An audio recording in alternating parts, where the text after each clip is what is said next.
Bien, chicos, ¿se acuerdan que habíamos dicho que la insulina tenía dos tipos de secreción? Una basal y una inducida por los alimentos. Acá en la línea negra, esa es la forma normal de la curva de secreción de insulina. Y como ustedes ven acá, hay un pico grande, alto, temprano. Este pico representa a los gránulos de insulina que están preformados. Y luego hay otro pico que es poco menor, que es tardío, y que es el pico que se produce cuando el páncreas forma insulina de cero. Entonces, ¿qué sucede en el diabético tipo 2 sin obesidad? Recuerden que los diabéticos tipo 2 son lo más frecuente en nuestro medio, y de los diabéticos tipo 2 obesos son los más frecuentes. Los diabéticos tipo 2 sin obesidad solamente representan el 20% de los diabéticos tipo 2. El 80% son obesos. Muy bien. Entonces, ¿qué sucede? En el diabético tipo 2 en general, ya sea obeso o no obeso, va a haber una pérdida de esta fase temprana. Entonces, ya no va a ser esta curva así como esta línea negra, sino va a ser una curva de esta forma. Va a ser básicamente ya no dos picos, sino un solo pico. Y no va a haber esta secreción aumentada. ¿Por qué? Porque hay un retardo o una ausencia de la fase temprana en la liberación de insulina. Entonces, ¿eso qué me produce? Lo que me va a producir básicamente es que no va a haber un control adecuado de la glucosa postprandial. Si el pico temprano me controlaba la glucosa postprandial, si no lo hay, significa que no se va a controlar bien la glucosa postprandial. Entonces, ¿qué significa en otras palabras? En forma práctica. Al diabético tipo 2 lo reconozco más con una prueba de tolerancia a la glucosa que con una prueba de glucosa en ayunas. Lo que se va a alterar primero en el diabético tipo 2 es la glucosa postprandial o la glucosa posttolerancia con glucosa, antes que se afecte la glucosa en ayunas. Entonces, a los diabéticos tipo 2 lo primero que yo le pediría es una glucosa en ayunas con una glucosa postprandial, y si tengo alguna alteración en la postprandial le pido un PTG, una prueba de tolerancia a la glucosa. Entonces, eso es la regla práctica. En el tipo 1 está alterado los dos, pero en el tipo 2 primero se altera la postprandial. ¿Qué pasa en el diabético tipo 2 con obesidad? Hay un deterioro de la acción de la insulina, hay una hiperglicemia postprandial igual que en el tipo 2 sin obesidad, pero acá la respuesta es exagerada de la insulina a la glucosa. Veamos esta pregunta. Mujer de 35 años que consulta por un incremento de peso. Su glicemia en ayunas es de 112 y postprandial a las 2 horas de 150. El índice de masa corporal 33. ¿Cuál es el tratamiento recomendado? Vemos que la glicemia en ayunas está en 112. Para que yo le diagnostique diabetes, debo tener 126 o más en ayunas. Acá no llega a rangos diabéticos. Muy bien. La postprandial generalmente es 2 horas post alimento y la glucosa debe ser mayor de 200. ¿Llega a 200? No, con la justa está en 150. Por lo tanto, no es una persona diabética, pero tiene un índice de masa corporal de 33. Entonces, ¿qué es lo primero que ustedes recomiendan en este paciente? Dieta y disminución de peso. ¿Por qué? Porque esta paciente a la larga va a generar, ¿qué cosa? Insulinoresistencia. Los pacientes obesos generan insulinoresistencia y yo tengo que prevenir la enfermedad antes de tratarla. Entonces, un paciente, siempre que tenga alteraciones de peso, tengo que manejar. Ahora, ¿y por qué le hago disminución de peso y dieta en este paciente? Porque si esta paciente se ha hecho una glicemia en ayunas y una glucosa postprandial, significa que debe tener algún factor de riesgo, ya sea personal o familiar, que no nos dicen acá en el enunciado. Pero no es normal que yo pida una glucosa postprandial a una paciente. Yo le pido por algo, porque estoy sospechando probablemente de algo. Entonces, por esa razón, yo debo prevenir y dar dieta y disminución de peso a esta paciente que, a pesar de no ser diabética, probablemente tenga factores de riesgo. La metformina se recomienda como tratamiento inicial en la mayoría de los consensos de tratamiento de diabetes tipo 2, por eficacia, por seguridad y por precio. No obstante, su utilización tiene algunas limitaciones y es obligado suspenderla en algunas situaciones clínicas. ¿En cuál de las siguientes situaciones no consideraría suspender el tratamiento? A. Introducción de un análogo de la insulina de acción prolongada por mal control. B. Ingesta de alcohol superior a 50 gramos al día de forma habitual. C. Realización de un ataque con contraste intravenoso. D. Cuadro diarreico con elevación de creatinina plasmática a 2.5 miligramos por decilitro. E. Isquemia aguda de extremidades inferiores con importante hipoxia tisular. ¿En cuál no suspendería? Te dice.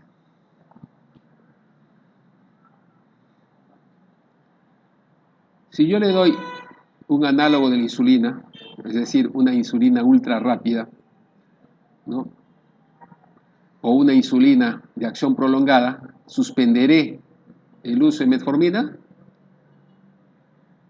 Es lo que le están preguntando. ¿Lo suspendes o no? No. Porque hay algunos casos que se puede dar terapia con 2 hipoglicemiantes orales o más, o se puede dar terapia mixta, es decir, hipoglicemiante más insulina. Entonces, por lo tanto, yo no suspendería acá. Lo suspendería si es que si es que ingiero alcohol bastante. Sí, ¿por qué? Porque al final el metabolismo es hepático, entonces voy a tener un problema de toxicidad luego. Lo suspenderé si estoy utilizando contraste intravenoso. Sí, porque puede provocar reacciones a nivel renal. El cuadro diarreico con elevación de la creatinina plasmática, también. ¿Por qué? Porque niveles elevados de creatinina crean toxicidad porque no se depura. Y por último, la isquemia aguda de extremidades inferiores con importante hipoxia tisular significa que el paciente tiene un problema de una vasculopatía y por lo tanto el tratamiento más adecuado son insulinoterapia. Y ahí no es necesario administrar metformina. Entonces la respuesta es la letra A. No se suspende con el uso de insulina. Mujer de 78 años, recién diagnosticada de diabetes tipo 2, antecedente de trombosis venosa profunda hace 5 años, hipertensión, depresión y ansiedad generalizada. Toma hidroclorotiazida, lisinoprilo, citalopram y aspirina. Vive sola, come poco, café, tostada y para desayunar fruta y medio sándwich para comer y ensalada para cenar. Camina 1.5 kilómetros al día, mide 1,52 m, pesa 39 kilos, su presión arterial está en 130,80, frecuencia cardíaca de 82, glicemia basal de 147, hace un mes tenía 152, la creatinina está en 1, filtrado glomerular estimado en 28 mililitros por minuto, la urea está en 32, la hemoglobina glicosilada es 9.5. ¿Cuál es el mejor tratamiento inicial para la diabetes de esta paciente? Le doy insulina glargina subcutánea 8 al día, metformina oral a dosis de 850 cada 12 horas, le doy glibenclamina oral 10 miligramos al día, no necesita tratamiento farmacológico, solo la dieta, o le doy pioglitazona 15 miligramos al día. ¿Qué les parece? Primero, es una paciente, obviamente, que es diabética, ¿cierto? ¿Tiene qué cosa? Estilos de vida adecuado. Camina, hace ejercicios, no es obesa. Entonces ya no le puedo decir que cambie su estilo de vida porque está bien. Come adecuado, tiene buen peso, índice de masa adecuado, tiene, ejercicios, entonces no necesito cambiar eso. Pero sin embargo, su control de glucosa no ha mejorado mucho. Hace un mes 152 y actualmente 147, sigue siendo alto. Pero además de eso, tiene ¿qué cosa? Una hemoglobina glicosilada bastante elevada, 9.5. Entonces tengo que mejorar, porque mi objetivo es que llegue por lo menos a 6.5, o si es menos, mejor. Entonces está bien alto esa hemoglobina glicosilada, tengo que mejorar. Recuerden que cuanto más alto tengo hemoglobina glicosilada, más riesgo cardiovascular voy a tener, más complicaciones voy a tener. Entonces, ¿Qué le daré? ¿Le daré algún hipoglicemiante oral? La mayoría de los hipoglicemiantes orales no funcionan con un filtrado glomerular bajo. Entonces, por lo tanto, todo lo que sea vía oral, tengo que manejarlo con cuidado. Metformina, glibenclamida, pioglitazona. Entonces, esto me va produciendo una eliminación de todo lo que es hipoglicemiante oral. Así que, ¿qué cosa le daré? Lo más probable es que reciba insulina. ¿Qué insulina en este caso? La insulina glargina. Recuerden que los pacientes que tienen, ¿cómo se llama esto?, problemas renales, se benefician de insulina, pero de insulina ultra rápida. ¿Por qué de la insulina ultra rápida y un poquito menos de la insulina regular? Porque recuerden que la depuración de creatinina está alterada en estos pacientes. Entonces, si yo tengo un paciente con ultra rápido, menos riesgo de que haya hipoglicemias que con una insulina intermedia o una insulina de acción prolongada. Entonces, la respuesta en este caso es la utilización de insulina glargina subcutánea. 3. Las diabetes autoinmunes. Existen unas diabetes que no están ni en el tipo 1 ni en el tipo 2, porque salen fuera del cuadro. Por ejemplo, sabemos que los pacientes diabéticos 1 son niños o adolescentes o adultos jóvenes y necesitan insulina para sobrevivir. Hay pacientes viejos que son dependientes de la insulina y necesitan insulina para sobrevivir. Y también sabemos que el diabético tipo 2 generalmente es un paciente de edad media que no necesita insulina para sobrevivir. Puede manejarse con dieta, ejercicios y hipoglicemiantes orales. Entonces, hay un grupo de niños, hay un grupo de adolescentes que son diabéticos y que se controlan solamente con dieta, ejercicios y hipoglicemiantes. Entonces, este grupo de pacientes que no están ni en tipo 1 ni en tipo 2 son los que habitualmente les llaman diabetes 1,5, porque no están en 1 ni en 2. Y ahí hay dos grupos, el grupo LADA y el grupo MODI. ¿Qué cosa es el MODI? El MODI es un paciente que tiene diabetes, que comenzó antes de los 25 años, pero que no necesita insulina para vivir, lo puede manejar con hipoglicemiantes orales. Y esta alteración generalmente tiene una herencia autosómica dominante. Tiene varios cromosomas que pueden estar afectados y pueden producir el MODI desde el 1 hasta el número 6, dependiendo de qué cromosoma se afecte. Mientras que el LADA es un paciente viejo que ha tenido una enfermedad autoinmune, por eso es que dice autoinmunidad tardía, es un diabetes que tiene autoinmunidad tardía, es decir, por algún motivo una enfermedad comenzó a destruir las células beta del páncreas en la edad madura. Y entonces al destruir esas células beta ya no tiene formación de insulina. Entonces ese paciente adulto viejo requiere de insulina para vivir. Y eso se llama el LADA. Este generalmente es un paciente que empieza a tener la diabetes entre los 30 y 50 años, su peso suele ser normal o bajo. Al inicio responde a la dieta, pero rápidamente el paciente va a necesitar insulina porque no va a controlar ni con la dieta ni con los hipoglicemiantes.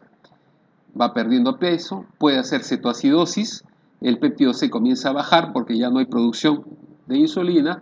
Y si uno le mide anticuerpos va a encontrar el GADA y el ICA positivo.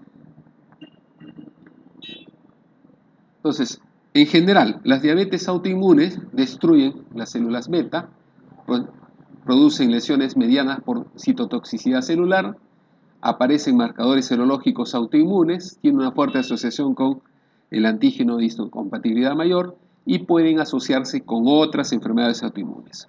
O sea, si yo tengo un paciente que estoy sospechando que es diabético tipo 1 o tiene un LADA, ese diagnóstico se ve apoyado si es que de repente el paciente tiene vitíligo o cualquier otra enfermedad autoinmune. La diabetes gestacional es una enfermedad que generalmente va a producirse a partir del tercer trimestre de gestación. Todo paciente que es diabético antes de esto no es considerado diabetes gestacional, sino es una diabética que probablemente se ha descompensado durante la gestación. Entonces la diabetes tiene que aparecer en el tercer trimestre. No interesa si requiere insulina, si requiere dieta, si requiere hipoglicemia antes. Es una diabetes que aparece en la gestación. Ahora, no significa que todo paciente que es diabética gestacional se va a curar después del embarazo. La mayoría se hace euglicémica después de que da luz, pero hay un grupo pequeño que persiste su diabetes incluso después de que ya dio a luz. La diabetes gestacional afecta entre el 1 y el 14% de los embarazos y hay mayor predisposición si es que yo he tenido una paciente con diabetes gestacional, dio a luz y se curó de la diabetes, eso no impide que en el futuro desarrolle diabetes. Entonces, esas pacientes hay que seguirlas por lo menos unos 10 años, tomarle su glicemia anual. Y si vemos alguna alteración, probablemente esa paciente termine haciendo diabetes. ¿Cuáles son los criterios para el diagnóstico de una diabetes gestacional? Que tenga una glicemia plasmática en ayunas entre 92 y 125. Ojo, no es como en una diabetes convencional que te dice una cifra exacta, que es 126. Acá no, acá te da un rango entre 92 y 125.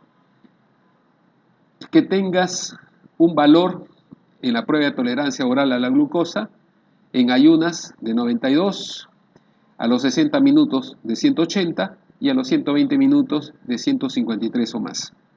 Entonces, para los pacientes que tienen diabetes gestacional, estos son los criterios diagnósticos que difieren de los que nosotros conocemos de un diabetes no gestacional, ¿no? Que es signos y síntomas de hipoglicemia más una glicemia al azar o causal mayor de 200, síntomas en glicemia en ayunas más de 126, una glicemia con una prueba de tolerancia a la glucosa mayor de 200 y una hemoglobina glicosilada mayor de 6.5. Las manifestaciones de la diabetes son lo que ustedes ya conocen como las 6 P's: polidipsia, poliuria, polifagia, pérdida de peso y parestesia, y algunos dicen prurito. Los factores de riesgo: sobrepeso u obesidad, sedentarismo, historia familiar hasta el primer grado de parientes que tengan diabetes, antecedentes de diabetes gestacional, dislipidemia, hipertensión arterial, enfermedades cardiovasculares. Recuerden que la diabetes es considerada como un factor de riesgo alto desde el punto de vista cardiovascular. Antecedentes de síndrome ovario poliquístico y algunos factores étnicos como ser hispánico, asiático o nativo americano. Cuando yo tengo un diabético tipo 2, obviamente lo primero que hacer es pedir al paciente que haga cambios en su estilo de vida, dieta y ejercicios. Si con eso no mejora sus niveles de glucosa y de hemoglobina glicosilada, ya tengo que echar mano a los hipoglicemiantes orales. Pero ¿cómo escojo el hipoglicemiante oral? Lo que hago es pedirle glucosa y pedirle hemoglobina glicosilada. Y mi punto de corte va a ser para la glicemia 240 y para la hemoglobina glicosilada 8.5. Ese va a ser mi punto de corte. Si tengo una glicemia menor de 250 y su hemoglobina glicosilada es menor de 8.5, tomo el camino A. Y si es mayor, tomo el camino B. Entonces, pero ahora veamos el camino A. ¿Qué utilizo? Utilizo para todos los casos metformina, ya sea gordo o ya sea delgado. Obviamente mejor en los gordos, sobre todo si tiene un índice de masa corporal mayor de 27. En los delgados también puede funcionar o en los pesos normales. Entonces, la metformina. Si a mí no me gusta la metformina, puedo utilizar la sulfonilurea. Pero la sulfoniluria generalmente es mejor en los que de peso normal. Se puede utilizar en los gorditos, pero hay que ver si no hay contraindicaciones para el uso de metformina. Solo en ese caso lo utilizo la sulfoniluria en los gorditos. De preferencia en los gorditos, metformina. Si tiene contraindicaciones, bueno, utilizo sulfonilurias. Muy bien, entonces al paciente le he dicho dieta, ejercicios, no ha bajado, entonces le he dado su metformina o su sulfoniluria. Entonces, ¿qué le digo? Señor, dentro de 6 meses lo veo, ¿no?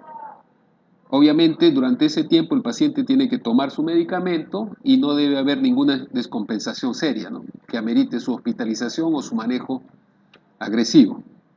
Entonces, si a los 6 meses viene mi paciente y le tomo una hemoglobina glicosilada y esta está mayor de 6.5, ups, mi tratamiento no ha funcionado. ¿Y qué cosa tengo que hacer? Tengo que agregarle otro fármaco.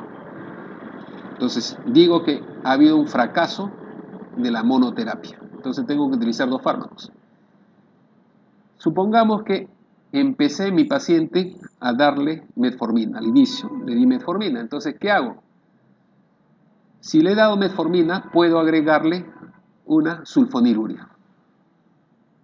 Entonces, combino metformina con sulfoniluria. De preferencia, ¿en quiénes? En sujetos delgados, que tengan una hemoglobina glicosilada mayor de 8, que la glicemia en ayunos y la postprandial ambas estén elevadas. Le puedo dar metformina más glitazona.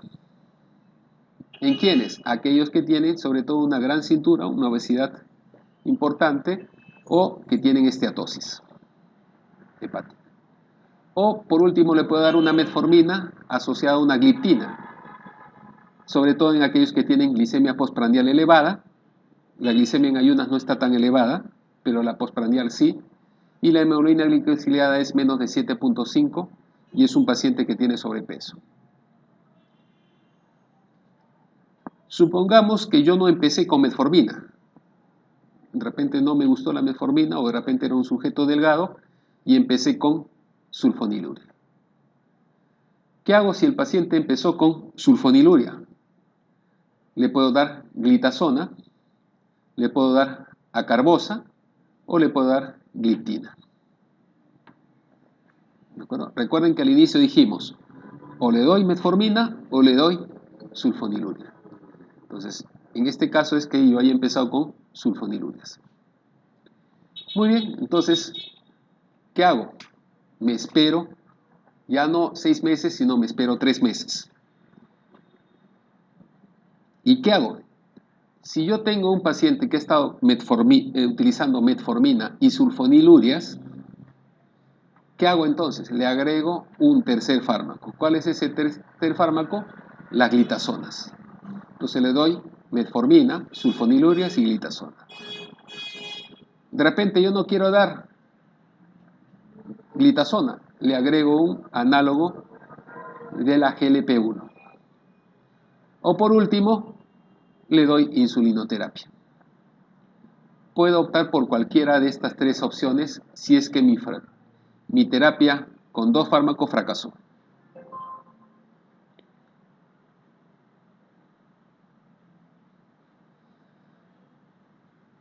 Ahí viene el otro concepto. Supongamos que yo le estaba dando metformina, sulfoniluria y análogos de la GLP. Entonces, ¿qué puedo hacer? Dejo todo eso y le paso de frente a insulinoterapia solamente, si es que mi hemoglobina glicosilada es mayor de 8. ¿De acuerdo? Entonces, metformina más sulfoniluria, le agrego glitazona, o le agrego análogo del GLP, o le agrego insulina. La otra opción es que le haya agregado el análogo de GLP, y como no ha mejorado mucho, le quito todo y le dejo insulinoterapia nada más. Muy bien, pero ese era el camino A. El camino B, recuerden que era una glicemia mayor de 240 y una hemoglobina glicosilada mayor de 8.5. Entonces, ¿qué hago? Si tengo esos valores, lo primero que me pregunto es, ¿el paciente está inestable? ¿El paciente tiene tendencia a la cetosis? Entonces, ¿sí o no? Si el paciente está inestable y tiene tendencia a la cetosis, de frente insulina. Nada hipoglicemiante, nada, tengo que utilizar insulina. Si mi paciente no está inestable ni tiene tendencia a la cetosis, la siguiente pregunta es, ¿ha perdido peso rápidamente? Si te dice, sí, he perdido rápidamente, entonces de frente empiezo con 2 fármacos, metformina y sulfonilina. Si te dice, no, no he perdido peso rápidamente, entonces puedo empezar como si fuera un camino A. Puedo empezar con un fármaco primero. Si fracasa le doy 2, si fracasa le doy 3. Pero para eso tienen que hacer estas preguntas. Clínicamente, ¿cómo sospechas que un paciente tiene cetoacidosis? Y no me digan aliento a manzana, que es lo último que ustedes tienen que pensar. ¿De acuerdo? Porque solamente entre el 3 y 5% de todos los cetoacidóticos tiene aliento a manzana. En otras palabras, si no lo tiene, no te descarta la posibilidad que tenga cetoacidosis. Eso lo utilizas como comodín, ¿no? ¿Qué es lo que buscas tú primero? Tampoco no me digan trastorno del sensorio, porque tanto en cetoacidosis como en hiperosmolar hay trastorno del sensorio. En ambos hay poliuria. La diferencia está en que el cetoacidótico tiene hiporexia. En cambio, el hiperosmolar sigue teniendo polifagia. Estamos hablando de pacientes que no tienen trastorno sensorio, ¿eh? Ese es el primer punto, hiporexia. Segundo, rubicundez facial. El paciente con cetoacidosis tiene una cara rojita, está coloradito, como si tuviera fiebre. Le tomas la temperatura, no hay fiebre. Tercero, aumento de la frecuencia respiratoria. Pero aumento de la frecuencia respiratoria sin problemas cardiopulmonares, ¿no? Yo le veo al paciente respirando rápido y profundo, le escucho los pulmones, no hay crepitantes, entonces por lo tanto no tiene neumonía ni tiene congestión pulmonar. Le escucho el corazón, no hay soplos, entonces no hay problemas cardíacos. Entonces si no tengo problemas cardiopulmonares, ¿qué pienso? 2 posibilidades, o sistema nervioso central o problema metabólico. Y dentro del problema metabólico, ¿qué cosa? Acidosis metabólica. Ahora, es aumento de la frecuencia respiratoria. No necesariamente esperen encontrar Kussmaul. Si lo encuentran, enhorabuena. Pero suficiente con un aumento de la frecuencia respiratoria sin estertores cardiopulmonares. ¿De acuerdo? Aumento de la frecuencia respiratoria sin estertores cardiopulmonares. Sin crepitantes, sin soplos, sin derrame. ¿Qué más? Ya van 3. Otro es el dolor abdominal. Los pacientes con cetoacidosis hacen dolor abdominal. Y a veces el dolor abdominal puede ser tan severo que parece que el paciente tuviera un abdomen quirúrgico.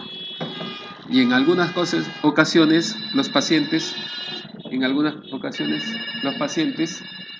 han terminado en sala de operaciones, ¿no? Y no han encontrado nada. Todo era problema de la cetoacidosis.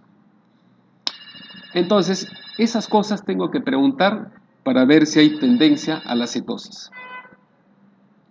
¿De acuerdo? Obviamente, si yo veo que ese paciente tiene esos signos y síntomas, le pediré pues sus gases arteriales, su cuerpo cetónico en orina, su glucosa, y si está positivo, de frente insulinoterapia, hidratación e insulinoterapia. Si no lo tiene, ha perdido peso,